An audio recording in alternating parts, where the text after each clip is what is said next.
on their feet, after everything that happened. And families can be the best place for us to learn and the most painful sometimes. But, I think that's one of the reasons why we have families. Busy schedule, finances, that was one of the things which we kind of, thanks to Janet's question earlier, we kind of covered finances a little bit. Yeah, busy schedule. I think this is something that our culture over glorifies, and it's not to our benefit. Everyone's so busy running around, bragging, my kid's in like 5 different sports and, doing this and doing that. And I'm just thinking, yeah, I know you want me to be impressed by you telling me all that stuff, but, I feel bad for the kids because when are they supposed to have downtime? When are they supposed to relax, when do they have time to just be creative and,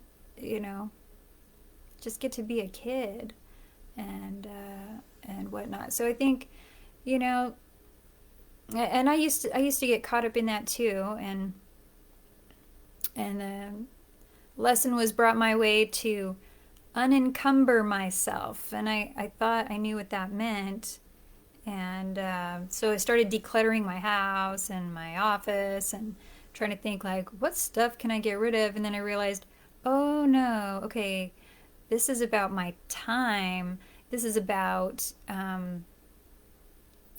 what I'm doing with my time and how I'm spending it and not spending it, Because I just thought, the busier I am, the more good I'm doing and the more I'm helping people. But, I had to kind of learn the hard way that no, that's not necessarily true. Sometimes you help people more by not doing so much. You'll be more relaxed. You'll be more available if somebody actually does need service and does need help with something. If somebody does need a ride to an appointment, who's going to help them? The person that's got like 500 things in their schedule? No, they're not going to be able to help,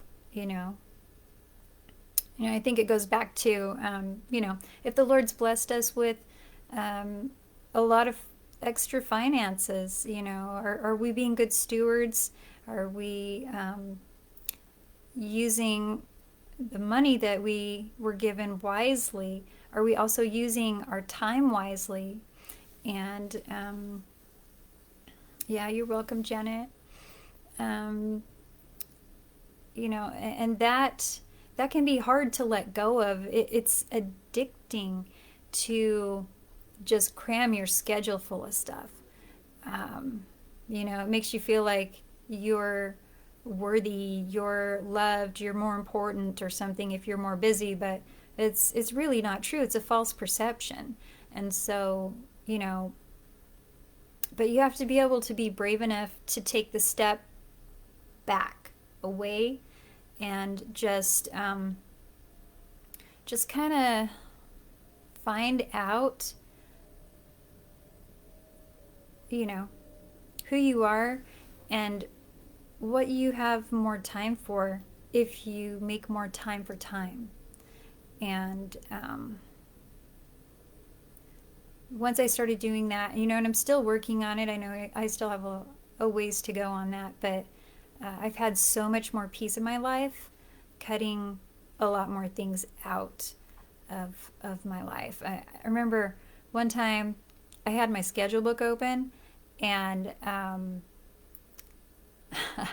remember this one girl was like looking at it and she's all sneering like, my schedule book wasn't full of jam-packed 100,000 things jammed into a day, and I felt really bad for her because I thought she doesn't understand the importance of space in your schedule. She doesn't understand the concept of time, and this was a person that has extreme anxiety issues and just is not at peace with themselves or their life at all.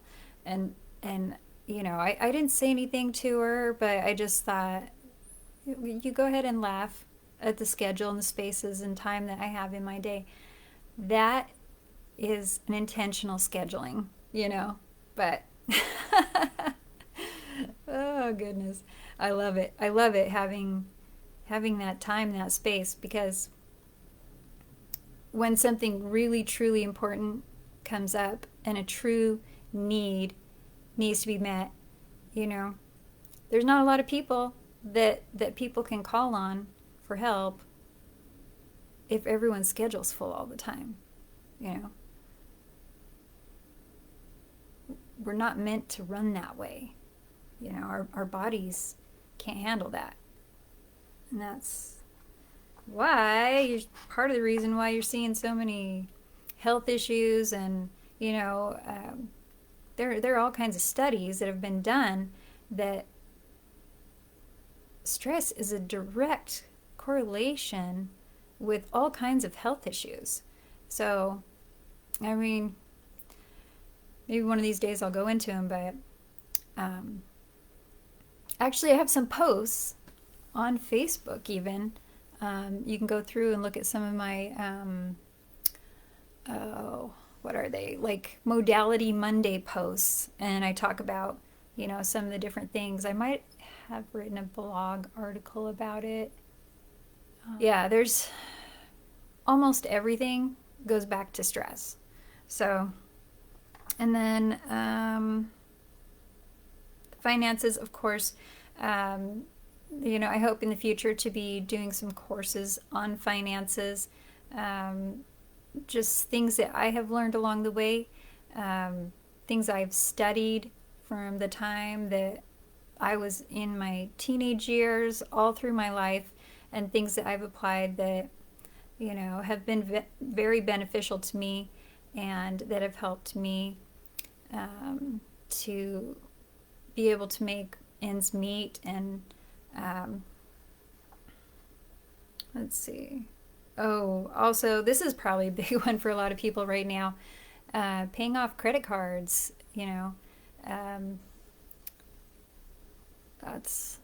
that's a big one. Like, don't be living off your credit card. Just don't do it. You can't afford to do that. There are other things you can do. There are other ways to take care of some of those things. But that's just a very bad habit, to just live off a credit card.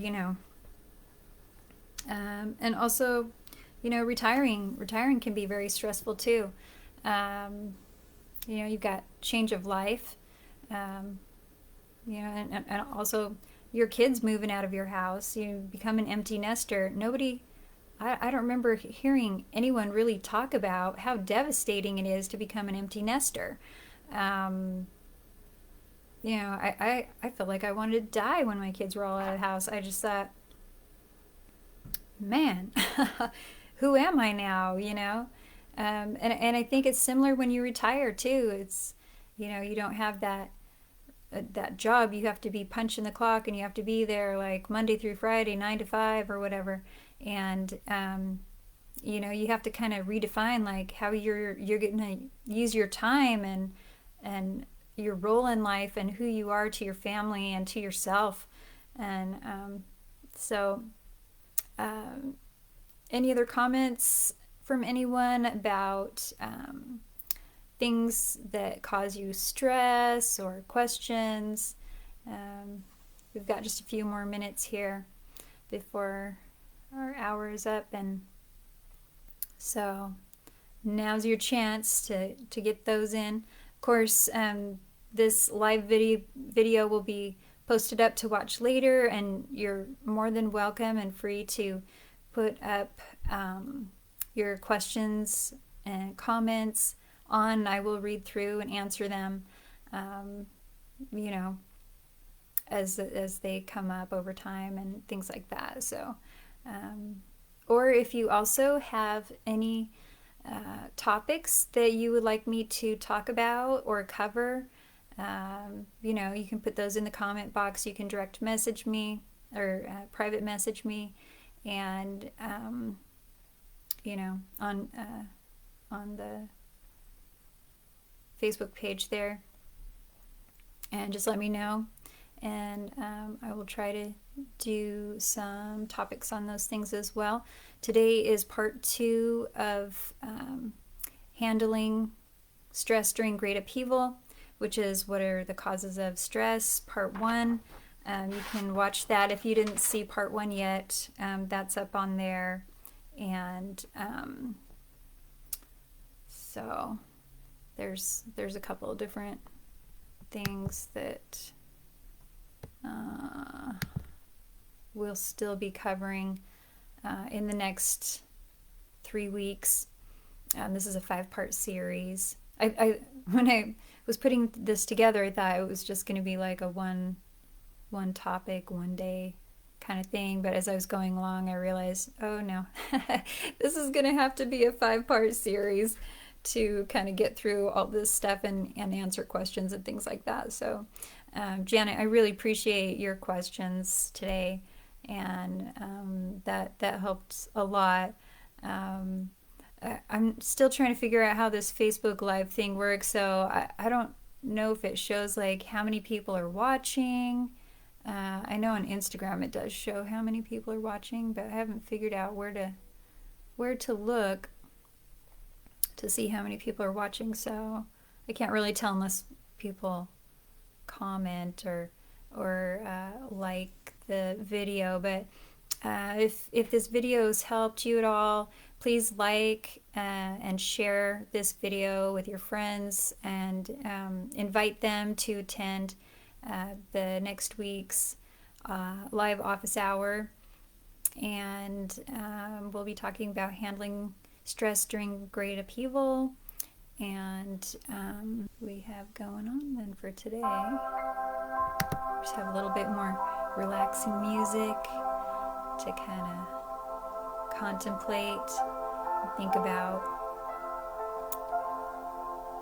how even though we have these things that are causing us stress, that they don't have to be as stressful. So, thanks for joining us today.